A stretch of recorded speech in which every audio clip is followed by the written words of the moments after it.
touchdown, time to get Jalen this ring. You don't really want to start a thing. This a Bird Gang Nation, baby. It's a Philly thing. Hater, and you looking like you type trash. I'm just here calling the Philly the podcast. And we can call a man dog or watch Miles score off the handoff. Rest of the division, your man saw Jackson like Sean, hunting like Randolph. Season here, really time to do them in. Your boy Philly Fresco. Thanks for tuning in. What is going on, you guys? It's your boy Joe Castro, aka Philly Fresco, and this is Philly the podcast. So today we have a very special guest, as you guys can tell. We have an Eagles insider and back on Eagles Eye in the Sky. I believe you're back on there for the season. Chris McPherson. Chris, how's it going, man? It's great to have you. Doing wonderful. I'm not the insider. Spadero's the insider. Can't take that title away. But Fran Duffy, Ben Fennell, and I, we are doing the daily recap pods throughout training camp, so I'm glad to be a part of that. Just provide different insights. You know, Fran and Ben are two of the best from an X's and O's standpoint. Just try to add a little bit of flavor with different anecdotes and things behind the scenes. But that intro just brings back so many memories from Kevin Hart, you know, at the Super Bowl, because I actually was with Kevin Hart watching the final seconds of the game, the Hail Mary to Gronkowski. We were watching on this like TV that's probably like, you know, like a 12-inch TV just outside the tunnel, waiting to get onto the field afterwards once the Eagles won. So that intro brings back so many great memories right there. Well, I'm glad I could bring some good memories. Last time you were on the show, it was a different intro, so I'm glad that brought some good memories, man. But I appreciate you being on the show. So let's hop right into it. I know it's a crazy time for you guys out there with training camp going, so I won't hold you too long. But speaking of training camp, this is, I believe, your 18th training camp. That is correct. Yeah. So long story short, I first interned with the team back in '99, the first year of the Andy Reid era, believe it or not. I was a marketing intern that season. Various jobs ranging from coordinating swoops, mascot appearances, cheerleaders, pregame festivities on the plaza outside the vet. It was the vet at that point, you know, so we're going a little way back in time there. But first training camp as a full-time member of the staff was 2004 with Spadero at Lehigh, and that was T.O. and McNabb and the 20,000 fan family day that they had where Coach Reid couldn't even get to the practice field. They had to have Butch, the security director at the time, get a police escort to get him through all the traffic.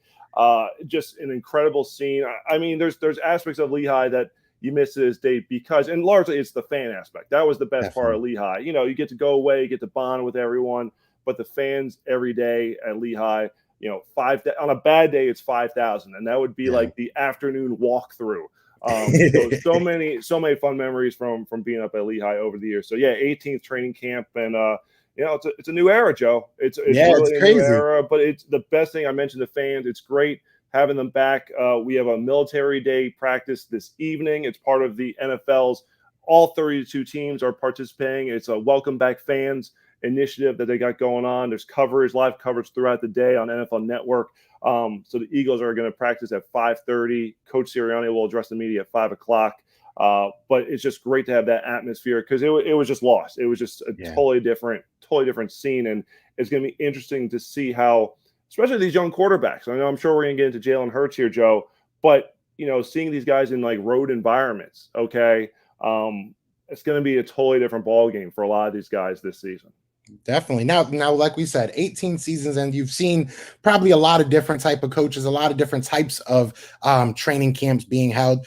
What, if anything, stands out that's different this year in Nick Sirianni's first training camp? I will say the practices thus far, and again, we're going off of 3 practices. Definitely. They've been a little bit shorter, but very intense, very competitive. And the one thing that stood out to me is that they track every single drill, offense against defense, to find out who wins. And Coach Sirianni has stressed competition from the time he was hired. And, you know, that could be a coach cliche, but he really has found a way to make the entire practice competitive so that at the end of the day, the team is going to know which side of the ball won. And I think typically when you watch practice, or, you know, most media members will say, oh, I think the offense did better this day, the defense did better this day. Now we know. Like, there's no question about it. And it's something that I think, as Ryan Kerrigan said to the meeting on Friday, it gives you a sense of pride. You want to go out there and be able to talk smack to, the guys on the other side of the ball if you win the day. So I also like the fact that he talks a lot about accountability.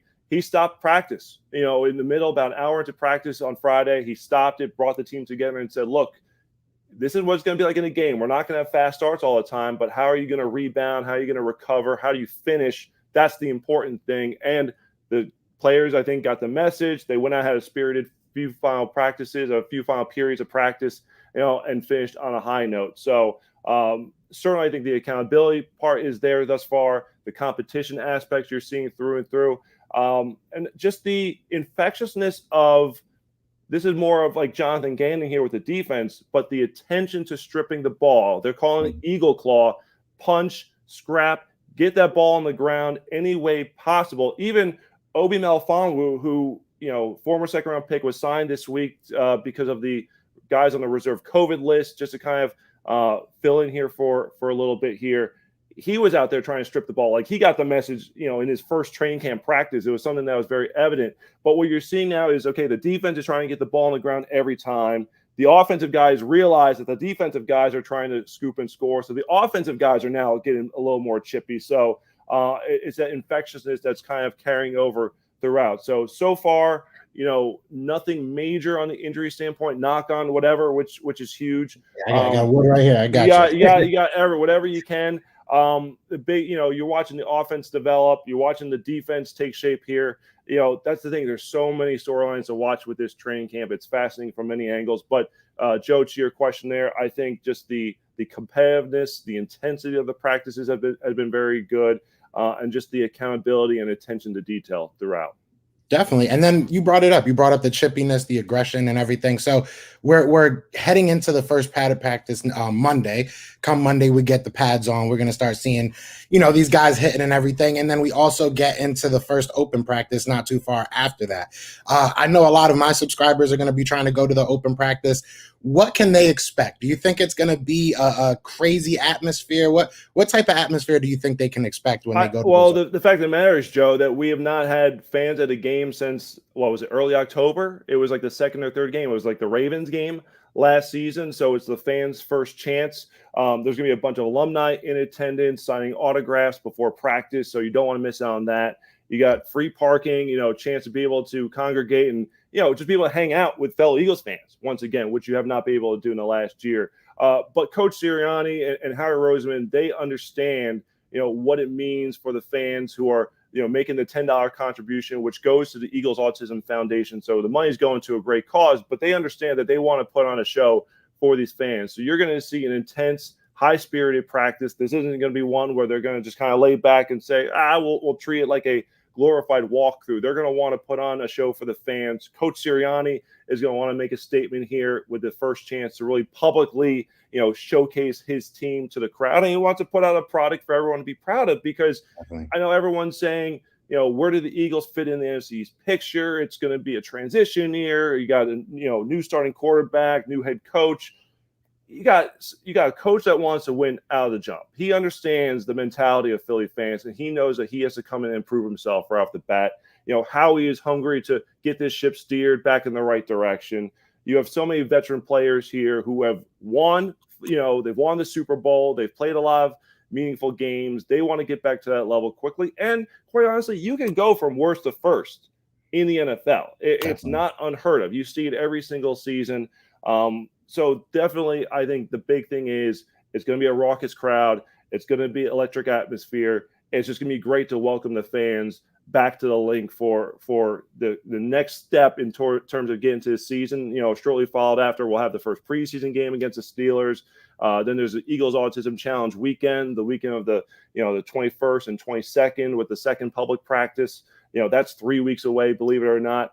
I mean, the season's coming, Joe. It's just crazy that, you trickle along all off season to get to this point, but it's going to be a fun atmosphere. And again, expecting tens of thousands of fans to be there, and you're going to be excited to have that atmosphere, which even the games that we had fans last season, Joe, it was like high school football. It was just, it wasn't, I would say it wasn't even good high school football. Okay. It was like, it was mediocre high school football, just in terms, you couldn't have the crowd size. Okay.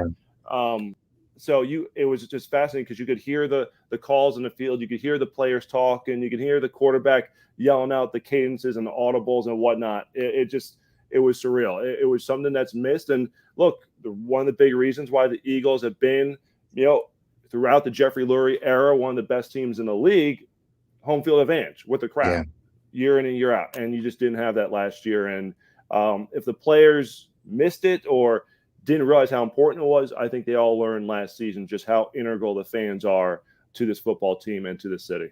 Yeah, definitely. I'm excited to see it. Excited to see the fans out there going crazy. I know. You coming, Joe? I'm trying to make it out there. I'm probably going to be out there. It's my birthday on the 14th.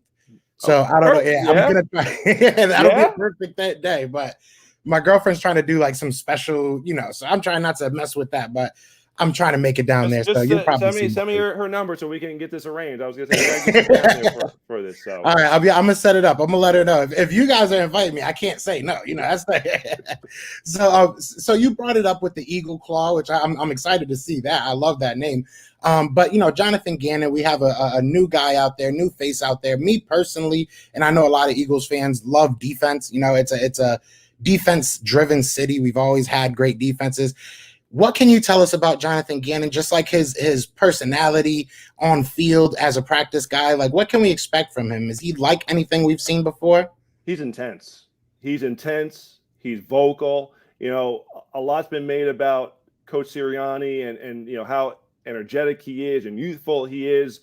But on the field during these first few practices, he's been kind of like calm, cool, collected, like the man in charge, the CEO. Jonathan Gannon is the one who you're hearing at practice, very vocal, very much into it with the players. I feel bad because there was one moment in practice on Friday. I forget the exact play, but Coach Sirianni came over to the defensive backs and was kind of like, yeah, that was a good play on you guys. And I'm like, that just had to hurt Coach Sirianni as an offensive guy to have to give props to the defense. But he's like, oh, I got to take care of the entire team. It's not just the offense at this point. But coming in with that defensive back mindset, the guys in the secondary have talked about how, it's helpful because they understand the challenges that are placed on them. But the biggest thing with him is just, I think he's very good. He's an outstanding communicator. Okay. It seems like he's getting through to the players what he wants. He's trying to find the best situations for these guys, because I heard this on another podcast, and I apologize for not knowing which one it was. But it's important that you're not just finding the 53 best players. You're trying to find the best team of 53 players. And those are two different things, okay? You can just say, all right, who are the most talented guys? But they've got to mesh well together. And Fran said it great on our podcast yesterday, how every day you're seeing a different alignment with the linebackers, who's lining up with that first team unit, the second team unit. Well, you're trying to find out, okay, who's better at making the calls on the field? Okay, which pairing works best together? How do they mesh well? How do they complement each other's skill sets? I think Coach Gannon's doing a great job these first few days of trying to find all that stuff out. And he's even told guys, he said, look, I might tell Milton Williams, we're going to line you up at end in our 3-4 alignment these first few days of practice, see how you do. And if it doesn't work, guess what? We'll move you around and find something else. Because this is going to be a multiple front. Okay, you're going to see 4 down linemen, you're going to see 3 down linemen. He's referenced it, and I think other people have pointed out this is going to be very similar in some aspects to what you've seen from the Rams last season, okay? And it's interesting because the foundation of that defense, you have a great defensive lineman, in Aaron Donald, and a phenomenal corner in Jalen Ramsey. Well, the Eagles have Fletcher Cox up front, still an elite, 6-time Pro Bowl defensive tackle, and a 3-time Pro Bowl corner in Darius Slay. And I just don't think there's going to be as much on Slay's plate this season in terms of he was the man on the island. You had to take on the best receiver. It was all on him. It was basically, if the front 4 doesn't get home, good luck, Darius. Do what you can. That's what we brought you here for. And I thought, his play, obviously he had some tough matchups, but I think overall I thought his performance went a little under the radar because of what was asked of him. Definitely. So this season, you're adding in Steven Nelson, a very competent, very competitive outside corner with plenty of starting experience, who has been to the playoffs every year but one in his NFL career. You've kind of solidified the outside corner spots now. Avonte Maddox goes into what Slay said on Friday, is a more natural position for Maddox because of his eyes, because of his tackling ability, his physicality, and his quickness. I think you've really helped out those guys on the back end with Nelson.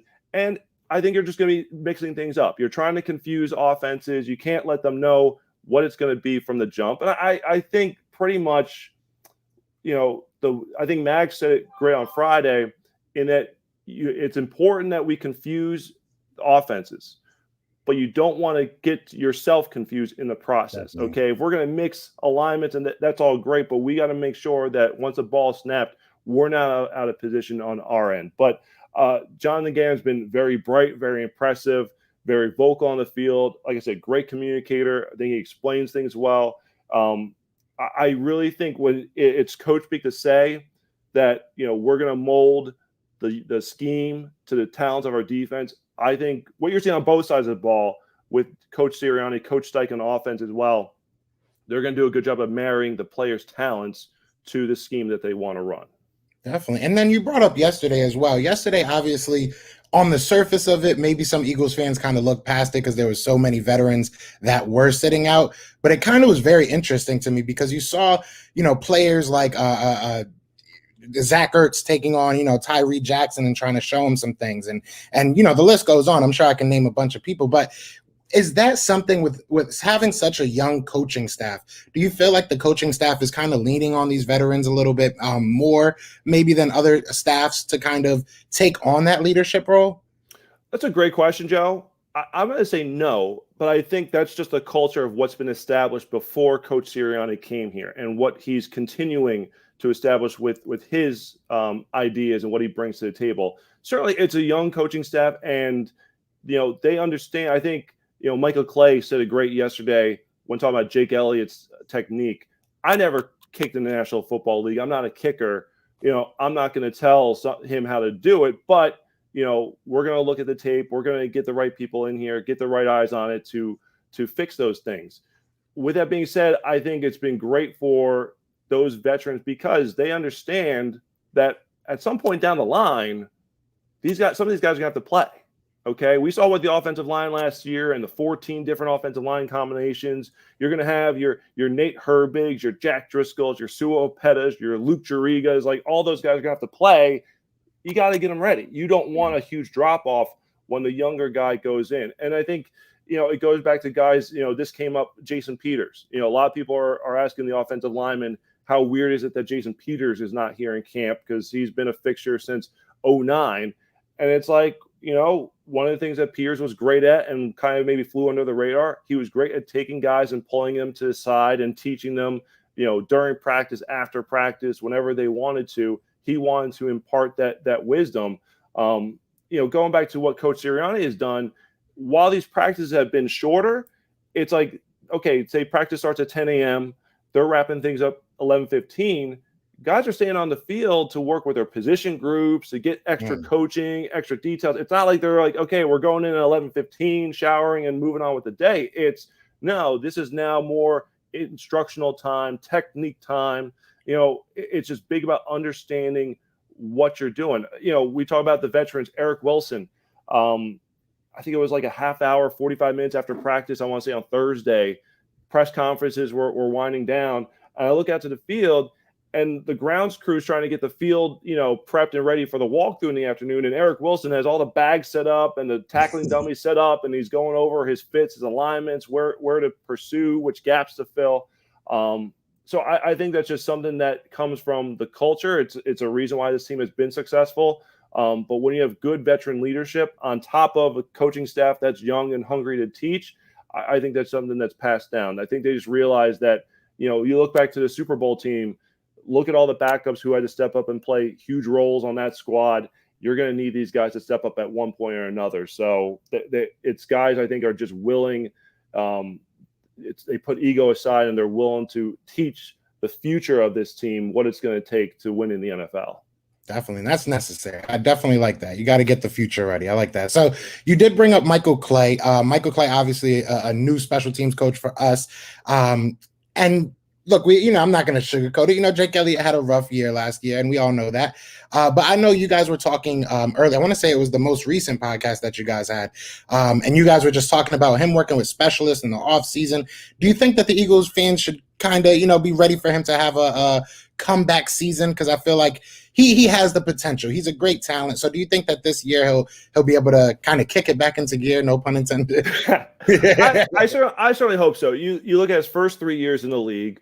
I was looking at the numbers. He was consistent, over 100 points each season, field goal percentage around 84%. Last year, he had dips, but he didn't have as many opportunities either. I mean, he had, he finished with below 70 points, but it's like, even if he made all of his kicks, he wasn't hitting 100 points. It wasn't like he missed that many kicks during the season. It was the offense struggled mightily all season long, so that when they needed those 3 points, if Elliott missed, it just, exacerbated the problem that much more. So, and he also talked about, I know mental health is a big topic that a lot of athletes are talking about with the Olympics going on, especially. He said that confidence-wise, it was hard to bounce back last season. And I think on top of what I can only imagine, since I'll be honest, I was working from home. I was pretty much only at the stadium on game days. You're only getting a sense of what it's like in the building. But I've been in that NovaCare complex during some lean years, and it's not pretty. It's a tough environment to be in. It's like you can't escape. If you're on a losing team and things are going downhill, you just can't escape it. You can't escape it because obviously the fans are talking about it. You're hearing it on Sports Talk Radio, on podcasts, on Joe's YouTube channel here, and then you go, but then you go into work. You're trying to get better, and it's just you realize that things are going south. It's hard when everything around you is kind of like a dark cloud. And Jacob Mitty wasn't able to escape that last year, so he tightened up his stroke. He's got a new holder. It'll be interesting to see how that works with Aaron Sipos working as a new punter, but obviously that's a battery that this team needs to get down, and the chemistry they need to tighten up. But I definitely think that talent-wise, he still has it. It's just a matter of, and he's done it in the biggest of moments for this football team. So it's not like, but we can see how kickers, and if they don't get the confidence right, they can wane. So hopefully he's got the confidence right. He's got the mental game back in focus, and he'll be able to bounce back and, utilize that talent here in 2021. Definitely. I'm looking forward to it. Now, we also have another guy that's been, I feel like, all over the Twitter sphere. I feel like Eagles fans, we like to take kind of like underdogs and ride with them, in preseason. So I feel like one of those guys right now is Tyree Jackson. Tyree has been making a name for himself, I guess, in camp. How has he been doing? Obviously that switch over from quarterback to tight end can't be easy, and we have a very loaded tight end room. How has he been doing in training camp? That's one of the best battles, early on so far, is because you obviously have Ertz and Goddard at the top. You brought back Richard Rodgers, that veteran presence, but who's going to be that like up and comer? You have the rookie free agent Jack Stahl. You have guys like Jason Kroon, who got to play last year, Caleb Wilson. But Tyree Jackson, I mean, dude's 6'7". It's a monster out there. Okay. So the other day in practice, he caught a ball down the seam and he trucked the linebacker. I want to say it was Rashad Smith. Highlighting that these practices, while it's not pads, not tackling to the ground, not even thud really, that they are getting chippy and they are physical. So you've seen situations. You look at Logan Thomas down in Washington. Now, he was able to make that conversion. The Eagles are hoping with, Jason Michael as a new tight ends coach, who's had a lot of success with the Indianapolis Colts in the past, and harnessing some of the talents there, developing Jack Doyle into a Pro Bowl tight end.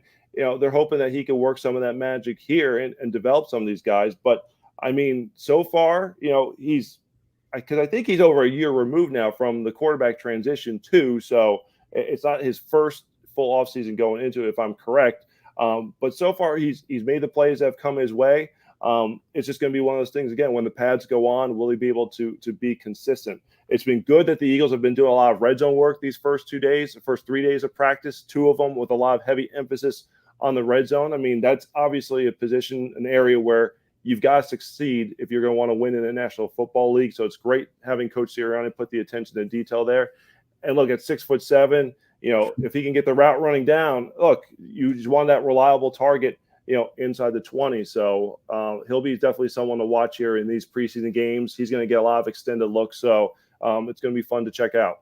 Definitely. Now, one more battle I want to ask about is Josh Sweat versus Barnett. I feel like that's a big one for Eagles fans. Everybody's very excited to see who wins that one. Or realistically, I'm an Eagles fan. I think we all win. You know, if both of them stay on the team, if both of them are sharpening each other, as so to speak, I think we all win. But how has that been watching? I know that we've been seeing a lot of different lineups and everything, so it's a lot of players to look at. But how has Derek Barnett and Josh Sweat been doing in camp so far? So I'll start with Barnett. I think it's great for him coming healthy into camp. I know he was slowed last season, and you could say the same for Javon Hargrave, who has been one of the defensive standouts early on here in training camp, who really I'm excited to see if he could come in and do what I think the team was hoping for last season, next to Fletcher Cox. But back to Barnett, one of the toughest players on this football team, the bendability, the moves he has coming off the edge, he's been sound so far in camp.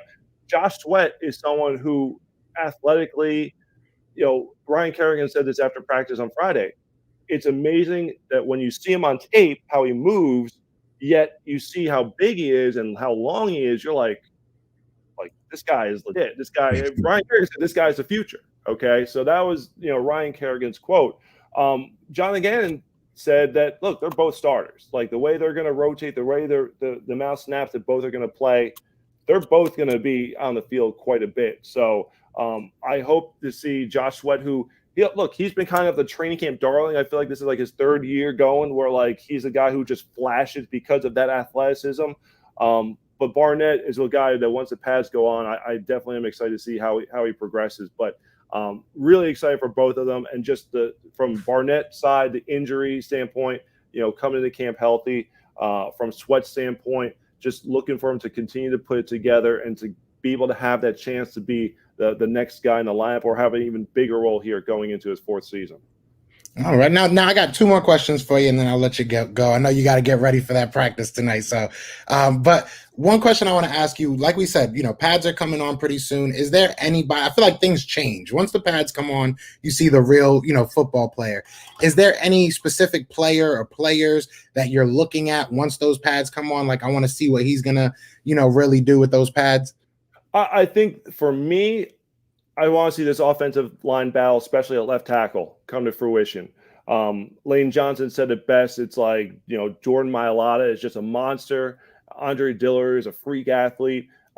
This is a real good training camp battle here. They've been alternating the first team reps these first few days. This is such an important battle because you want to get that franchise cornerstone. This is a position that has been, you went from Trey Thomas to Jason Peters. It's like you want to find that next guy in that lineage. And those are those are two of the best, okay, in franchise history. Peters is going to be a Hall of Famer. Obviously just humongous shoes to fill, but nonetheless, you need to find out who's going to be the guy on that left tackle position. So that one I'm excited about. I'm just trying to quickly scan through my mind of what stood out here early on. The line play gets so much better. That Milton Williams, I'll put another one on him. He's flashed early on in camp. He's someone who brings a lot of versatility because he can play that 3-4 end position if need be. He can play the 3 technique as well and be a penetrating defensive tackle. He has that size to be able to do both. So kind of like a bigger end, like a Vinny Curry sort of. If you want to envision there. So I'm excited to see what he can do. Hargrave, can he continue what he's done early on here in training camp? I'll go to Davion Taylor at linebacker. He's someone who, Fran pointed this out on our podcast on Friday, how he did a great job reading and reacting to a Boston Scott run. He flew into the gap and was able to make the stop. Athletically, I don't know if he's definitely the most gifted linebacker from an athleticism standpoint. That's why he went in the 3rd round, but he was extremely raw. 2020 was not a great year for rookies as it was already. Even if you had 4 years of college experience and tons of previous experience, but it was even tougher for someone like him, to get that development. And it was tough because he had an injury late in the season that I think otherwise he would have been able to get on the field for maybe some of those late season games just to get that experience under his belt. But he's a guy who, because of athleticism, he doesn't have to have the best instincts in the world. You just want to get him to a point where, okay, he's not running himself out of position. Like you're thinking like an Ernie Sims from back in the day almost. So that's another one. I know it's not great podcasting because I'm just kind of thinking on the fly. I think the other position I'm going to say running back, because so far it's been a lot of the pass catching aspect has been excellent. Miles Sanders looks much more natural. This was a guy who had 50 catches his rookie season. He looks like he's inching closer back to that. Plus, he's healthy coming into the camp. Kenneth Gainwell has made some improvements here early on in camp. Adrian Killens, who's kind of like a hybrid running back receiver. Really interested to see what they're going to do from the receiving aspect of the running backs, because Sirianni's offenses have been very good in that standpoint. But let's put the pads on it and see Jordan Howard, who looks slimmer, looks a little more fluid out there. Can he regain what he was for this team in 2019 before that shoulder injury sidelined him for the rest of the year, and he just never got back to that level last season? So I know it's a bit of a ramble there, Joe.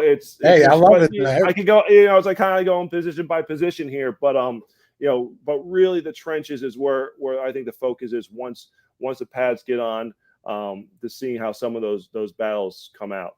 Definitely. I'm excited. Yeah, you always get me excited for these battles, man. Like I said, I know that you're a very busy man, so I can't say enough how much I appreciate your time, man. But before you go, can you just let us know a little bit more about tonight?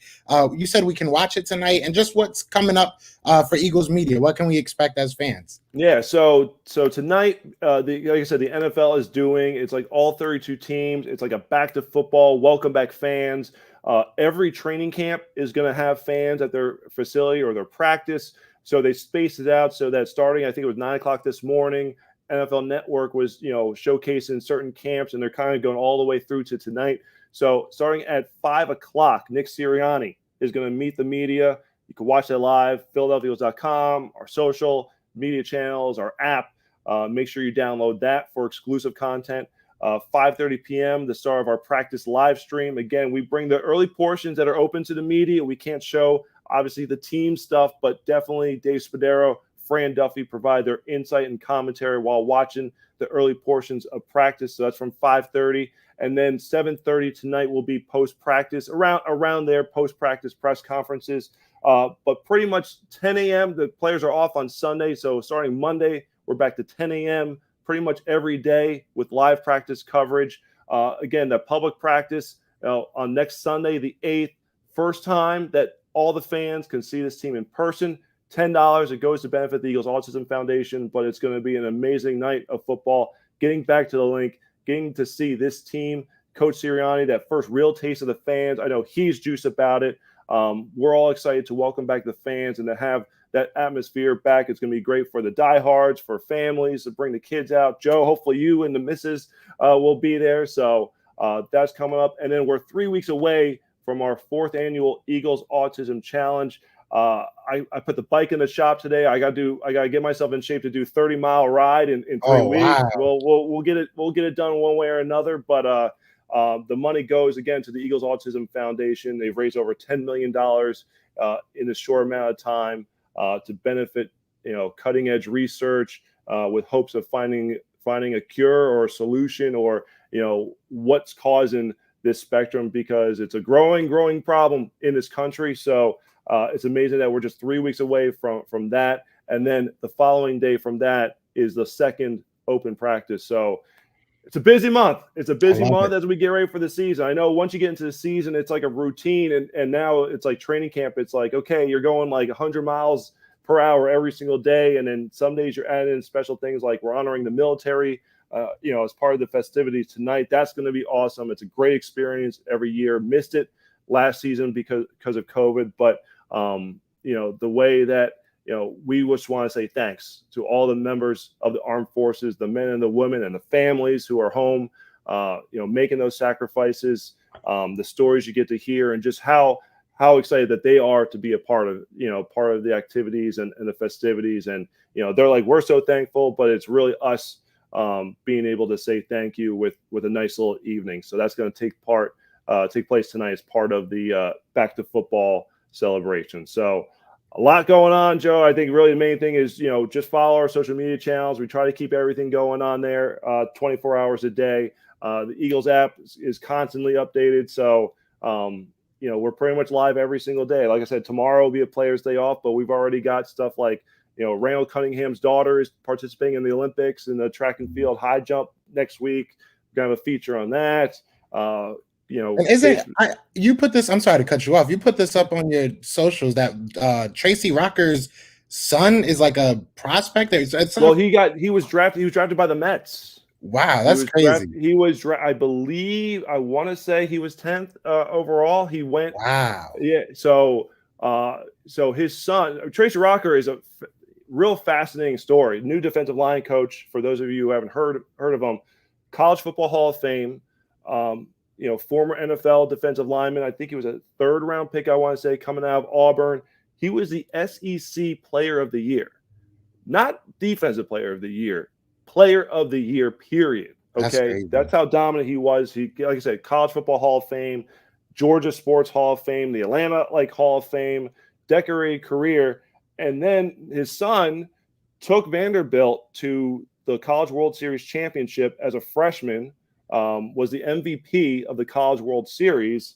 And I think he's kind of like, you want to think, talk like Trevor Lawrence, like someone who had the amazing meteoric rise as a freshman and now has such a high bar, it's hard to keep up. But Jack Leiter, Al Leiter, the former Major League Baseball pitcher, his son pitched at Vanderbilt. So they were like the 1-2 duo. They both went in the top 10. And then Vanderbilt made it to the championship game again this year, came up short in the title game. But Rocker has been one of the best, his name is Rocker, has a rocket arm. That's a big thing. Huge size that he brings to the mound, huge presence, but dominating college baseball the last couple of years. But yeah, unfortunately, he got selected by the Mets. So yeah, it happened, right?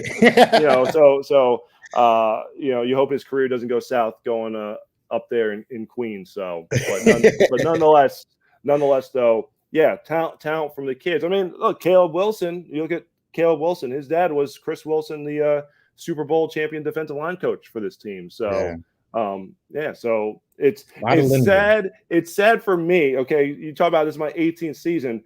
You go from covering Asante Samuel, okay, when he was helping this team, to now his son is being a 2nd round pick in the draft. You're just like, all right, John Runyon, you're covering his heyday with the team, and his son is a late round pick for the Packers last season. So I've reached that point here. So I've aged myself already. If you listen to the podcast the other day, I made a TikTok reference only because my 13-year-old is on TikTok, and that's pretty much, we just send each other TikToks back and forth all day long. That's like the entire conversation. So I tried to do the TikTok. I can't do it, man.